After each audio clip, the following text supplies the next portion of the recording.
Thank you very much, members of the press corps of the National Assembly. My name is Asuquo Ekpenyong, Senator representing Cross River South. Last week, I happened on the most unfortunate piece of news. A young lady, could have been any one of our younger sisters, named Miss Greatness Olurunfemi, was attacked and pushed out of a moving vehicle, as the reports have it. A good Samaritan that was passing by saw her, picked her and took her to Maitama District Hospital. And when on their arrival there, they were denied entry, denied treatment, and denied care. Most unfortunately, Miss Greatness Olurunfemi bled to death and passed away right on the premises of the hospital. Since last week, I've known no peace about this most tragic event. On Tuesday, we brought it up on the floor of the National Assembly, on the floor of the Senate, as a matter of urgent public importance, and it was scheduled for presentation today, Thursday. We have called the attention of everyone that there is a law,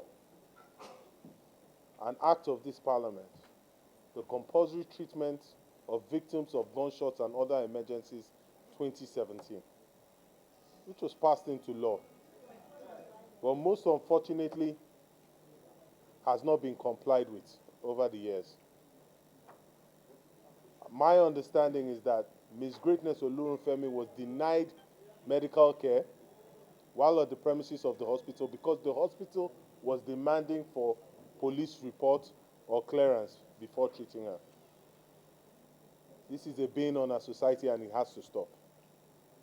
So today we presented a motion where the facts of this case were presented on the floor of the hallowed chamber of the Nigerian Senate, with a resolution to first observe a minute's silence for the tragic loss of the life of Ms. Greatness Olurunfemi, as well as other victims of such situations.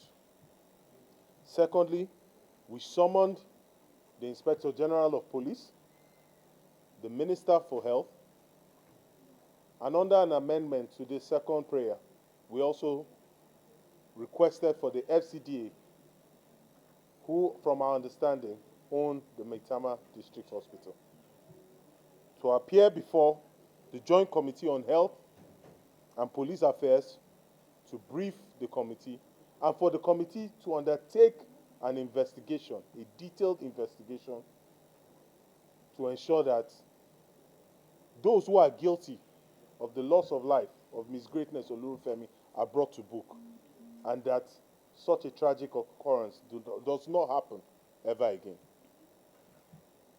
We mandated the Committees on Health and Police Affairs and Legislative Compliance to ensure compliance with this law.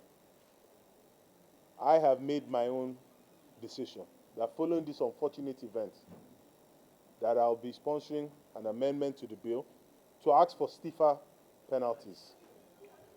Currently, the penalties to the 2017 Act calls for a fine of 50,000 naira.